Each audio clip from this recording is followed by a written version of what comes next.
Begitu terjadi sengketa keperdataan, tadi kita lihat apakah subjek itu memenuhi unsur subjek atau memenuhi unsur objek. Maka kalau dia tidak memenuhi unsur subjektif, maka perjanjian dapat dibatalkan atau dimohonkan pembatalannya. Tapi kalau perjanjian tadi tidak memenuhi unsur objektif, maka perjanjian batal demi hukum.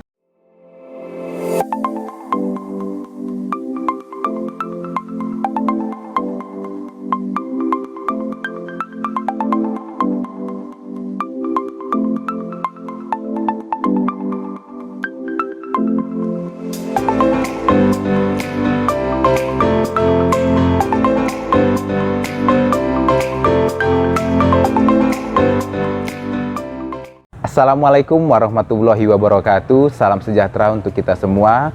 Om Swastiastu, Namo Buddhaya, salam kebajikan. Baik kawan-kawan hukum yang ada di seluruh Indonesia, berjumpa lagi dengan saya Surisky Febrianto. Saya seorang dosen Fakultas Hukum Universitas Islam Riau. Dalam hal ini kita akan mengupas tuntas tentang hukum keperdataan di Indonesia, mulai dari suatu hubungan antara suatu subjek hukum dan objek hukum keperdataan Indonesia.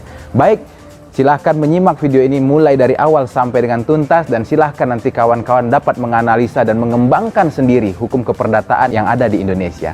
Silahkan. Baik John, dalam hal ini kita akan mengupas apa itu hukum perdata. Hukum perdata adalah suatu hubungan antara suatu subjek hukum atau lebih, dalam hal ini mengikatkan diri dengan suatu subjek hukum atau lebih, di mana dalam posisi subjek hukum yang terlibat dalam dunia hukum perikatan tersebut memiliki hak dan kewajiban masing-masing pihak. Lalu kita bahas dari mana asal muasal suatu hubungan perikatan itu timbul. Kalau kita mengkaji pasal 1233 KUH Perdata, di dalam pasal 1233 KUH Perdata itu disebutkan bahwa suatu subjek hukum perikatan itu timbul karena adanya dua sebab. Sebab yang pertama itu timbul karena adanya perintah undang-undang. Dan yang kedua John, ini timbul karena adanya hubungan perjanjian. Jadi kalau kita lihat definisi hukum keperdataan dengan adanya undang-undang dan dengan adanya perjanjian, maka inilah disebut subjek hukum yang melakukan hubungan perikatan. Lalu kita lihat lagi dalam pasal 1234. Dalam pasal 1234 mengatakan suatu hubungan perikatan atau suatu subjek perikatan berhak dia melakukan tiga hal John. Yang pertama, dia berhak untuk memberikan sesuatu. Yang kedua, dia berhak untuk berbuat sesuatu. Dan yang ketiga, dia berhak untuk tidak berbuat sesuatu. Sekarang kita bahas, apa sih kriteria suatu perjanjian itu dapat dikatakan sah berdasarkan hukum, sehingga para pihak memiliki atau mendapatkan konsep yang namanya perlindungan hukum. Perlindungan hukum dalam konteks ini kita sebut ada tiga. Yang pertama, adanya kepastian hukum. Yang kedua, adanya kemanfaatan hukum. Dan yang ketiga, adanya keadilan bagi para pihak yang melakukan sebuah hubungan perikatan. Oke, kita lanjut John. Kapan sih suatu para pihak itu dikatakan sah membuat suatu yang namanya perjanjian? Perjanjian itu bisa sah kalau memenuhi unsur yang terdapat dalam pasal 1320 Kitab Undang-Undang Hukum Perdata. Dikatakan di situ ada 4 unsur yang harus terpenuhi John. Yang pertama, dia harus ada kesepakatan para pihak. Yang kedua, harus ada kecakapan John. Ya, artinya kita harus sama-sama sudah dewasa. Dalam hal ini kita sudah sama-sama dewasa. Dan yang ketiga, ada hal tertentu, yakni dikatakan sebagai objek yang diperjanjikan. Dan yang keempat John, ada klausul yang halal. Dalam hal ini kita kategorikan sebagai konteks yang tidak melanggar undang-undang. Artinya posisi subjek dan objek itu tidak melanggar aturan perundang-undangan. Maka dalam konteks ini perjanjian yang dikatakan sah itu harus memenuhi unsur pasal 1320. Dia harus sepakat dan kita harus cakap. Yang ketiga, ada hal tertentu di dalam sebuah perjanjian, artinya ada objek perjanjian. Dan yang keempat, ada klausul halal, yang artinya halal ini adalah tidak melanggar dari peraturan perundang-undangan atau tidak bertentangan dengan aturan perundang-undangan John. Lalu kita lihat, kalau perjanjian ini dibuat sudah memenuhi unsur 1320, Maka kita lihat dalam hukum keperdataan terdapat yang namanya azas-azas perjanjian. Azas-azas perjanjian itu John ada 5. Ya, kita harus ketahui ada 5 azas perjanjian. Yang pertama, dia ada azas pacta sunt serpanda.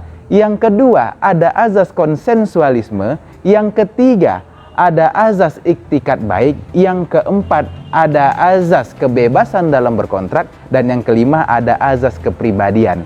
Dalam konteks ini, begitu kita membuat perjanjian dengan memenuhi unsur pasal 1320 John, maka terikatlah dia pasal 1338 dalam hal azas pacta sunt serpanda.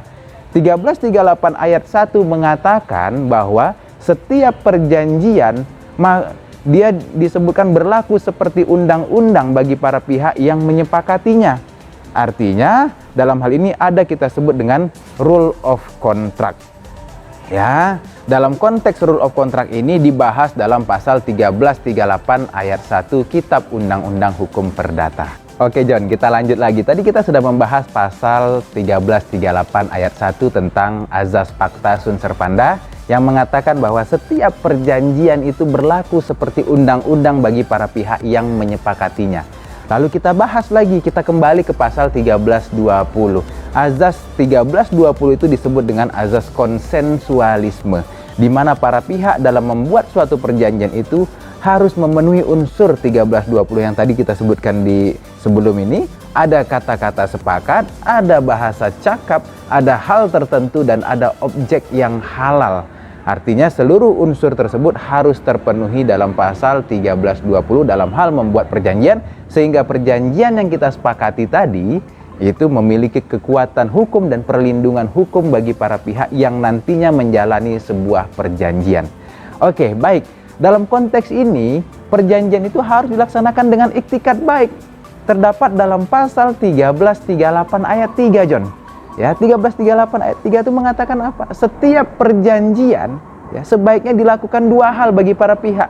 Yang pertama, kita saling hormat menghormati isi dari perjanjian. Yang kedua, klausul yang diperjanjikan itu harus dilaksanakan dengan iktikat baik.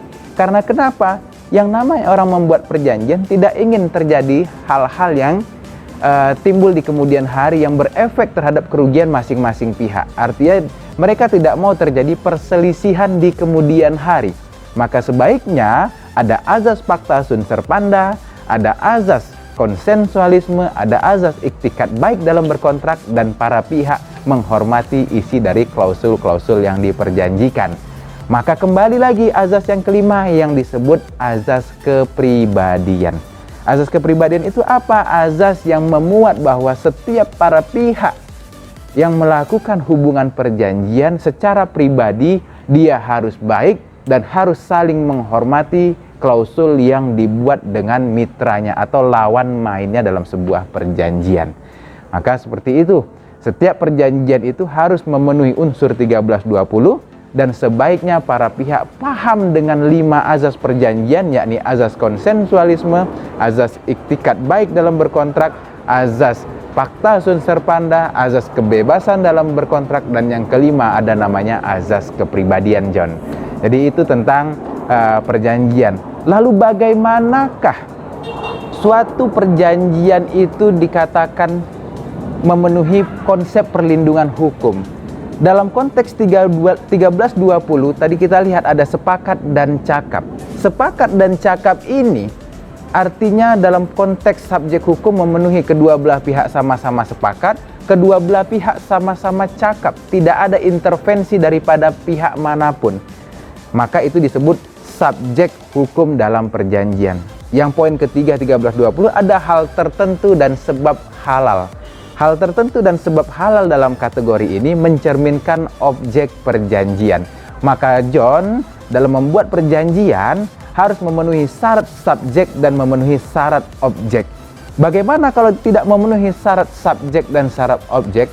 Maka jawabannya adalah apabila sebuah perjanjian tidak memenuhi unsur subjek dalam sebuah perjanjian, maka perjanjian itu dapat dimohonkan pembatalan atau dapat dibatalkan. Tapi kalau dia tidak memenuhi unsur objek, maka perjanjian itu dikategorikan batal demi hukum. Pembatalan atau dapat dibatalkan suatu perjanjian tersebut dapat dimohonkan ke pengadilan negeri atau di pengadilan agama sesuai dengan kompetensi atau kewenangan wilayah pengadilan tersebut. Dalam konteks hukum keperdataan, dalam hukum keperdataan itu ada dua hal yang akan kita pelajari pada hari ini. Yang pertama, penyelesaian sengketa wan prestasi, dan yang kedua ada sengketa perdata itu yang disebut perbuatan melawan hukum. Tapi sebelum kita membahas tentang PMH atau perbuatan melawan hukum atau wan prestasi atau ingkar janji dalam kes keperdataan, kita bahas dulu pasal 1238 tadi sudah kita sebutkan. Sekarang kita masuk kapan suatu objek atau suatu subjek itu dikatakan wan prestasi. Kapan suatu subjek hukum keperdataan itu disebut dia melakukan perbuatan wan prestasi. Perbuatan wan prestasi itu disebutkan dalam pasal 1238 tentang unsur kelalaian. Jadi kalau kita sederhanakan bahasa wan prestasi itu adalah kelalaian yang dilakukan oleh pihak yang satu atau pihak yang lain atau kedua belah pihak sama-sama melakukan kelalaian sehingga mengakibatkan timbulnya kerugian bagi pihak lain. Ya John ya. Dalam konteks ini tentu yang namanya kerugian akan menimbulkan yang pertama kerugian material, yang kedua kerugian immaterial. Dalam konteks wan prestasi itu ada 4. Yang pertama dia tidak melakukan prestasi sama sekali. Yang kedua dia melakukan prestasi tetapi sebahagian. Yang ketiga dia tidak melaksanakan yang diperjanjikan itu sesuai dengan waktu yang ditentukan, atau apakah lewat waktu ataukah tidak mengerjakan sama sekali. Dan ada poin yang keempat itu tidak melaksanakan sesuai dengan objek yang diperjanjikan. Jadi itu John tentang wan prestasi. Dalam konteks ini kita sebut lagi ada sengketa keperdataan yang kedua, yakni perbuatan melawan hukum. Diatur dalam pasal 1365 KUH Perdata. Apa itu? Setiap perbuatan yang melawan hukum yang menimbulkan kerugian bagi pihak yang lain, maka pihak yang merasa dirugikan itu dapat melakukan tuntutan hak. Tuntutan hak sebagaimana kita jelaskan dalam hukum keperdataan itu dikemas dalam pasal 551 KUH Perdata. Jadi itu ya. Begitu terjadi sengketa keperdataan, tadi kita lihat apakah subjek itu memenuhi unsur subjek atau memenuhi unsur objek. Maka kalau dia tidak memenuhi unsur subjektif, maka perjanjian dapat dibatalkan atau dimohonkan pembatalannya. Tapi kalau perjanjian tadi tidak memenuhi unsur objektif, maka perjanjian batal demi hukum. Jadi gitu ya John ya. Begitu terjadi sengketa keperdataan kepada para pihak, baik itu sengketa wan prestasi maupun sengketa perbuatan melawan hukum, ada 2 case jalur penyelesaian yang bisa diselesaikan oleh para pihak. Yang pertama, silahkan selesaikan dengan jalur non-litigasi atau jalur di luar pengadilan. Jalur di luar pengadilan ini ada 4 John. Yang pertama, dia bisa selesaikan dengan cara negosiasi. Negosiasi antar pihak yang melakukan perjanjian atau negosiasi dengan pihak yang terdapat sengketa. Yang kedua, dia bisa menunjuk mediator. Maka yang kedua ini kita sebut dengan cara mediasi. Kita libatkan pihak ketiga untuk menjadi jembatan atau menjadi penengah bagi para pihak untuk menyelesaikan perkara tersebut. Yang ketiga, ada namanya konsiliasi. Dan yang keempat, ada yang namanya arbitrase. Ya, maka dalam konteks ini itu disebut, ya, dibungkus dalam suatu penyelesaian sengketa yang disebut penyelesaian sengketa dengan cara non-litigasi. Tapi ada caranya lagi kalau tidak selesai dengan cara non-litigasi, yakni dengan cara litigasi atau penyelesaian sengketa melalui jalur pengadilan. Jadi cerita tentang perkembangan hukum perdata dan bagaimana posisi subjek serta objek dalam suatu perikatan, serta bagaimana konteks apakah sengketa keperdataan itu berjudul wan prestasi atau perbuatan melawan hukum, dapat kita simpulkan bahwa suatu sengketa wan prestasi itu timbul karena adanya perjanjian yang pernah dilakukan oleh para pihak sebelumnya. Perjanjian itu dapat berupa perjanjian tertulis maupun dapat juga perjanjian lisan, ya. Dan dalam konteks perbuatan melawan hukum artinya sengketa keperdataan ini timbul di luar adanya hukum perikatan antara para pihak. Oke, jadi ada dua sengketa perdata, yakni yang pertama adalah sengketa wan prestasi, itu timbul karena adanya perjanjian yang telah dilakukan oleh para pihak sebelumnya. Yang kedua, perbuatan melawan hukum, artinya ada kes-kes keperdataan yang dilanggar oleh suatu subjek hukum yang mana menimbulkan kerugian bagi subjek hukum lainnya.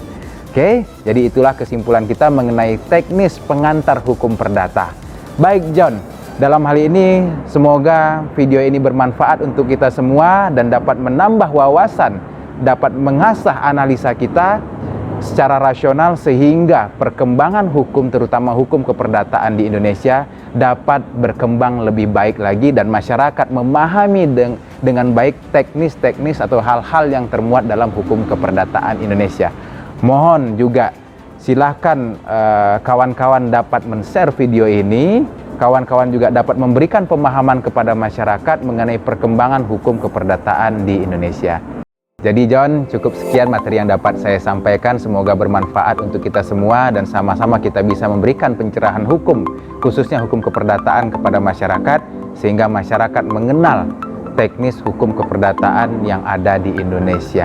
Baik, demikian materi yang dapat saya sampaikan, semoga bermanfaat untuk kita semua. Sampai jumpa di video-video yang akan datang.